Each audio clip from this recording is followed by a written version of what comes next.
चीन की मिसाइल उड़ी, ताइवान में खलबली। दुनिया डरी क्योंकि ये मिसाइल सीधे जाकर अपने टारगेट पर लगी।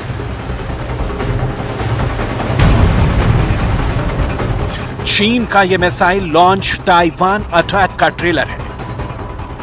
ऐसे ही मिसाइलों से हमला कर चीन ताइवान को निशाना बना सकता है। चीन के मुताबिक इस लॉन्चिंग में उसने डोंगफेंग यानी DAF सीरीज की मिसाइलें दागी। मिसाइल लॉन्च का यह वीडियो चीन के सरकारी टेलीविजन से लेकर सोशल मीडिया में छाया हुआ है। Video number 1, video number 2, video number 3, video number 4। इस वीडियो को देखकर आशंका है कि चीन ऐसी ही मिसाइल दागकर ताइवान को तहस नहस कर सकता है। चीन ने ताइवान में अपने कितने टारगेट लॉक किए हैं, इसकी पूरी डिटेल आपको आगे मिलेगी। लेकिन उससे पहले यह देख लीजिए कि युद्धाभ्यास के बहाने चीन ने कैसे पूरे ताइवान की घेराबंदी कर ली है।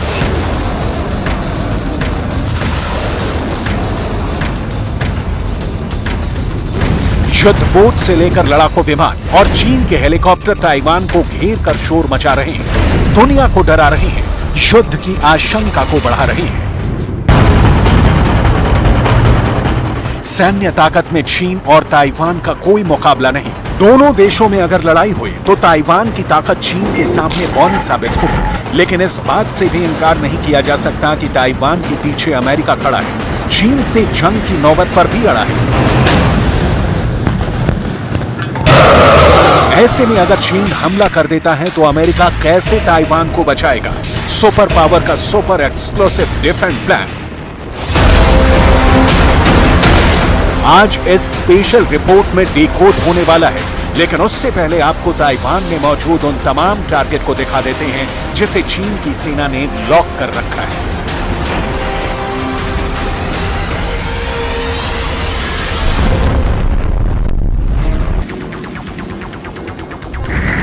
शांत समंदर में चीन के युद्धपोत युद्ध का शोर फैला रहे हैं और समंदर के ऊपर चीन के अटैकिंग हेलीकॉप्टर युद्ध की आशंका बढ़ा रहे हैं।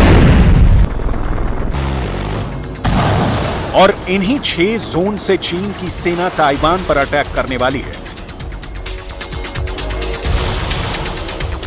जिसमें से 9 टारगेट ताइवान के एयरबेस हैं जो ताइवान के चारों तरफ फैले हुए हैं, पूरब से पश्चिम तक, उत्तर से दक्षिण तक। यहां ताइवान की एयरफोर्स तैनात है जिसके पास जिम्मा चीन के एयर स्ट्राइक का माकूल जवाब देने का है। ऐसे में चीन अगर युद्ध शुरू करता है तो सबसे पहले इन्हीं एयरबेस को निशाना बनाएगा।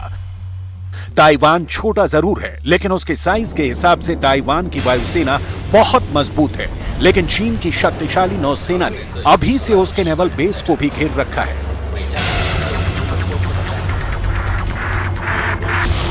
ताइवान के कुल 8 नेवल बेस युद्ध के दौरान PLA के टारगेट बनेंगे। एयरबेस की तरह ताइवान ने अपने चारों तरफ यहां नेवल बेस बना रखे हैं जहां ताइवान के नौसैनिक युद्ध की ज्वाला समेटे चीन को जवाब देने के लिए तैयार बैठे हैं। इन तस्वीरों को देखकर आप समझ सकते हैं कि ताइवान की सेना की तैयारी किस लेवल की है। चीन अगर समंदर के रास्ते हमला कर दे तो उसके लिए भी ताइवान की नेवी तैयार है। लेकिन चीन भी कम नहीं है। चीन की नौसेना के 2 विमान वाहक पोत अपने होम पोर्ट से बाहर निकलकर ताइवान के काफी करीब पहुंचकर युद्ध की तैयारी कर रहे हैं। इसमें पहला विमान वाहक पोत है लाइनिंग, जो पूर्वी चीन के शॉनडोंग में मौजूद अपने होम पोर्ट से निकलकर समंदर में ताइवान के बहुत ही नजदीक पहुंच चुका है। वहीं ताइवान के पास पहुंचा चीन का दूसरा विमान वाहक पोत का नाम है शॉनडोंग, जो दक्षिण चीन के हैनान प्रांत के होम पोर्ट को छोड़ ताइवान के दक्षिण में तैनात है। चीन का लाइनिंग एक ऐसा एयरक्राफ्ट कैरियर है जो कम से कम 8 युद्धपोतों के साथ एक स्ट्राइक ग्रुप बनाता है। इस पर 40 लड़ाकू विमान तैनात रहते हैं। ऐसे युद्ध के दौरान ये चीन को बड़ी बढ़त दिलाने में मददगार साबित हो सकता है। शॉनडोंग PLA नेवी का टाइप 075 एम्फीबियस असॉल्ट शिप है।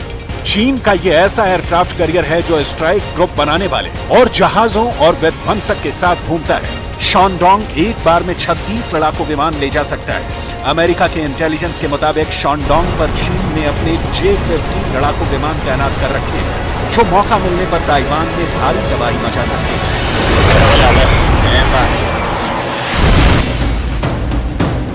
ताइवान से जुड़ा एक सच ये भी है कि ताइवान चीन का अकेला कभी मुकाबला नहीं कर सकता, लेकिन आमने सामने का मुकाबला हो गया तो ताइवान चीन को ऐसा नुकसान जरूर पहुंचा सकता है जो चीन जैसी बड़ी ताकत को शर्मिंदा कर दे। और ऐसा मुमकिन है, इस बात से चीन भी बहुत अच्छी तरह से वाकिफ है। लेकिन चीन के लिए इससे भी बड़ी चुनौती ताइवान की मदद के लिए समंदर में मौजूद अमेरिका के शक्तिशाली युद्धपोत हैं, क्योंकि अमेरिका के प्रेसिडेंट जो बाइडेन बहुत पहले ही साफ कर चुके हैं कि अगर चीन ताइवान पर हमला करता है तो वो ताइवान को बचाने के लिए सेना भेजेंगे। Are you willing to get involved militarily to defend Taiwan if it comes to that? Yes. You are. That's the commitment we made. America का मैसेज बहुत साफ है, वो ये कि अगर ताइवान पर हमला हुआ तो अमेरिका उसे बचाएगा और इस लड़ाई में अमेरिका की नौसेना सबसे बड़ा रोल निभाएगी।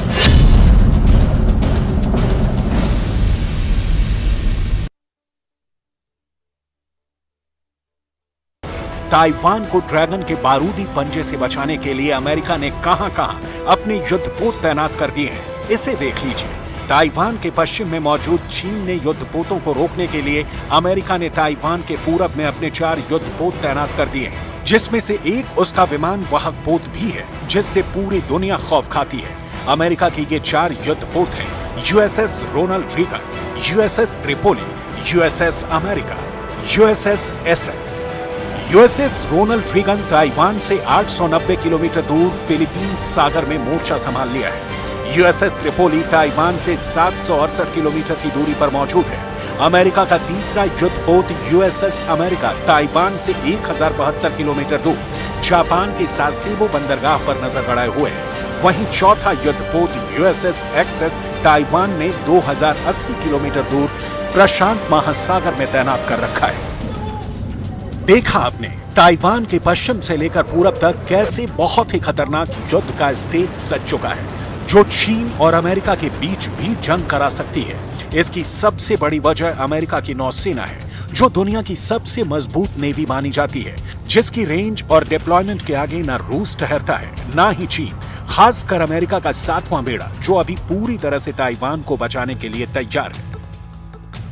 ये है अमेरिका का aircraft carrier USS Ronald Reagan. ये प्रशांत महासागर में अमेरिका का कमांड शिप कहा जा सकता है। ये अमेरिका के 7वें बेड़े का वो जहाज है जो हमेशा जापान में तैनात रहता है, लेकिन अभी फिलीपींस सागर में मोर्चा संभाल लिया है। ये जहाज, इसका बेड़ा प्रशांत महासागर में मौजूद अमेरिकी नौसेना की ताकत क्या है और चीन को उससे कितना खतरा है, अब इस बात को बहुत गौर से समझिएगा। 7th फ्लीट के नाम से मशहूर ये अमेरिकी नौसेना के अंदर सबसे बड़ी नेवल पावर मानी जाती है। इसकी बराबरी दुनिया की बड़ी-बड़ी नौसेना नहीं कर सकती। अमेरिका की 7वीं फ्लीट में करीब 70 जहाज और पनडुब्बियां हैं। इनमें 14 बड़े जहाज यानी डिस्ट्रॉयर हैं, जबकि 12 परमाणु पनडुब्बियां भी हैं। साथ में 20 टोही विमान भी हैं। इस फ्लीट के तहत अमेरिका के 150 से ज्यादा लड़ाकू विमान भी तैनात रहते हैं और 27,000 से ज्यादा नौसैनिक इस पूरी फ्लीट का हिस्सा हैं।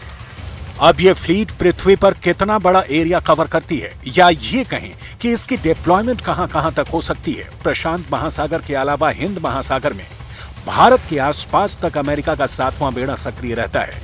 ये करीब 13,000 वर्ग किलोमीटर का इलाका कवर करता है, यानी प्रशांत महासागर और हिंद महासागर में 36 देशों के लगे समुद्री इलाकों के आसपास अमेरिका की ये नेवल फोर्स अपना असर रखती है। ये इतना बड़ा इलाका है जिसके आसपास दुनिया की 50% आबादी रहती है। इसमें चीन के आसपास का तमाम इलाका ऐसा है जहां अमेरिका कभी भी किसी वक्त बहुत ही शॉर्ट नोटिस पर अपनी नौसेना तैनात कर सकता है, और इसमें USS Ronald Reagan aircraft carrier lead ship होगा, जो अभी ताइवान की हिफाजत के लिए तैयार है। अब USS रोनाल्ड रीगन की ताकत, इसकी रेंज और फायर पावर को समझिए, क्योंकि जब ये मिशन पर निकलता है तो अकेले नहीं निकलता, बल्कि 10 से ज्यादा जहाज इसके साथ होते हैं, जो किसी भी युद्ध के लिए तैयार रहते हैं। यूएसएस रोनाल्ड रीगन के साथ गाइडेड मिसाइल डिस्ट्रॉयर्स होते हैं, मिसाइल क्रूजर होते हैं। इस बेड़े में 12 वॉरशिप होते हैं जो करियर स्ट्राइक ग्रुप कहलाए जाते हैं। इनके साथ न्यूक्लियर अटैक सबमरीन भी होती है और साथ में हजारों किलोमीटर की रेंज में ऑपरेट करने वाले 75 विमान भी होते हैं। ऐसा कई बार हुआ है जब अमेरिका ने एक या उससे ज्यादा करियर बैटल ग्रुप के साथ दक्षिण चीन सागर में युद्धाभ्यास किया है, सिर्फ चीन को यह दिखाने के लिए कि वो ताइवान से अपनी बुरी नजरें हटा ले। लेकिन फिलहाल जब चीन ताइवान पर हमले के लिए तैयार बैठा है, ऐसे में रोनाल्ड रीगन का काउंटर अटैक ताइवान के लिए संजीवनी साबित होने वाली है।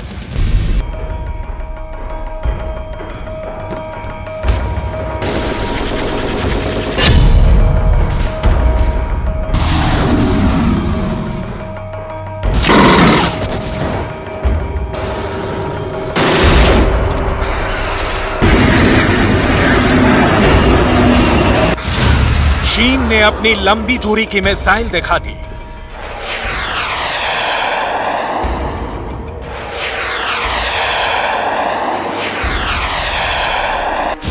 चीन ने अपने रेडार की पकड़ में ना आने वाले फाइटर जेट दिखा दिए।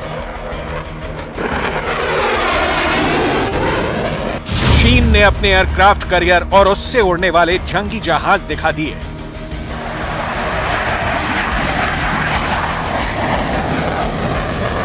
अब सवाल ये कि ताइवान क्या दिखाएगा? ताइवान के पास क्या है?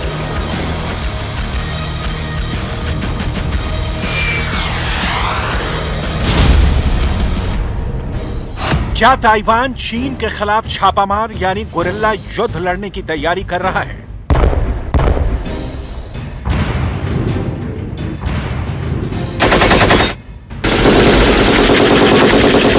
ताइवान से पूरी दुनिया इस वक्त सिर्फ 3 सवाल पूछ रही है, क्योंकि जो जंग सामने दिखाई दे रही है वो यूक्रेन से भी खतरनाक हो सकती है।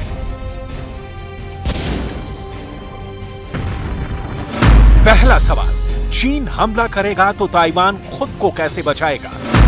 दूसरा सवाल, चीन हमला करेगा तो ताइवान के सामने सबसे बड़ा डिफेंस क्या है? तीसरा सवाल, चीन ने हमला किया तो ताइवान चीन को कैसे हरा सकता है या फिर उसे पूरी तरह जख्मी कर सकता है?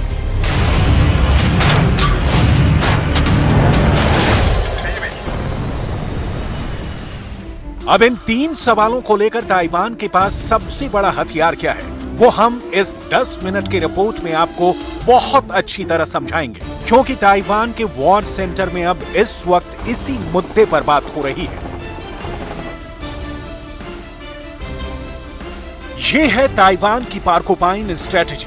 पार्कोपाइन एक कांटों वाला जानवर होता है जिसको हिंदी में साही कहते हैं। अब ताइवान को बचाने के लिए पार्कोपाइन स्ट्रेटजी पर काम शुरू हो चुका है। इस स्ट्रेटजी समझने से पहले पार्कोपाइन को समझ लीजिए। ये जानवर एशिया में भी पाया जाता है। उत्तर और दक्षिण अमेरिका के अलावा ये यूरोप के कुछ हिस्सों और अफ्रीका में भी बड़ी तादाद में मिलता है। इसके जिस्म पर बहुत ही बड़े बड़े कांटे होते हैं। ये अपने से बड़े जानवरों का शिकार ना बने, इसके लिए ये भागने या जवाबी हमले की बजाय अपने कांटों का इस्तेमाल करता है और तेंदुए से लेकर शेर तक इस जानवर पर हमला करने से बचते हैं। अब ताइवान को इसी पार्कोपाइन की तरह बनने की सलाह दी जा रही है। अमेरिका से लेकर जापान का मीडिया और युद्ध पर रिसर्च करने वाले कई थिंक टैंक अब ताइवान के लिए पार्कोपाइन स्ट्रेटजी अपनाने की बात कर रहे हैं। पूरी दुनिया में बताया जा रहा है कि अगर ताइवान खुद को इसी साही में तब्दील कर लेता है तो कैसे वो चीन के हमले से ना सिर्फ खुद को बचा सकता है बल्कि उसे घायल भी कर सकता है। अब ताइवान के लिए साही वाले ये कांटे क्या हैं? क्या ये कोई खास हथियार है? क्या सेना और फाइटर जेट्स की मदद से साही वाली रणनीति अपनाई जाएगी? इसे समझने से पहले आपको साही वाली स्ट्रेटजी को अच्छी तरह समझना होगा। ताइवान का पार्कोपाइन वाला रूप यानी साही जैसा अवतार कुछ ऐसा होगा। यही इसका सबसे बड़ा डिफेंस होगा। ताइवान को पार्कोपाइन बनकर चीन को दूर करना होगा।